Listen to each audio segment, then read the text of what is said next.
आज हामीसँग गोइङ्का ब्रान्डको वासिङ मेसिन आइपुगेछ। अब यसलाई यसको प्रब्लम के हुँदैछ, ड्रमको प्रब्लम हो। ड्रमको स्पाइडर क्र्याक भयो यसको।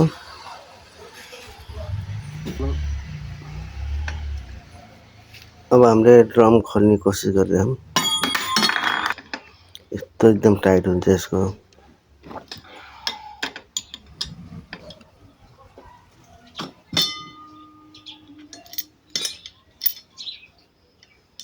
अन्त अब ड्रमको भित्र कति फोहोर हुन्छ यसको, हेर्नु है साथीहरू। यसको ड्रमको भित्र एकदम फोहोर हुन्छ।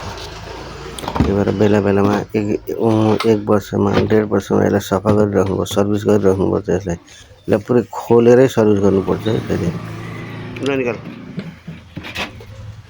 अन्त भित्र टलक्क टल्कै बाहिरपट्टि हुन्छ। आज हेर्नु यहाँ लेदो त्यो तपाईँको मैला कपडा धुँदा गरेर मैला प्लस साबुन।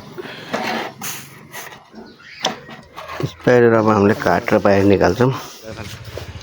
काटिसक्यो बाहिर। अन्त आमामामा स्पाइडर काम नलाग्ने भइसक्यो। प्लस यसको तलपट्टि हेर्दा कति फोहोर छ। ओहो, यस्तो फोहोर भएपछि कहाँबाट चल्छ राम्रोसँग।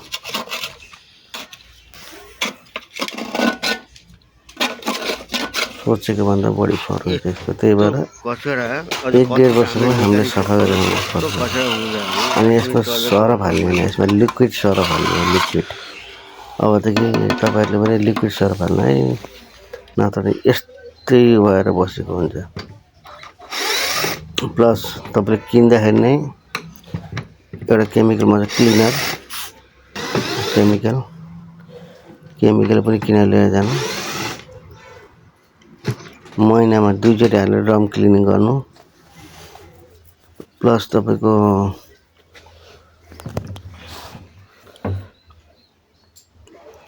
सरफ पनि लिक्विड सरफ हाल्नु। बल्ल ठिक कन्डिसन चल्छ। नत्र भने यस्तै तरिकाले प्रायः जसो मान्छेको खराब, लगभग 99 मान्छेको खराब भने यस्तै तरिकाले हो। अब फिटिङ हुँदै चलिसक्यो अब। ल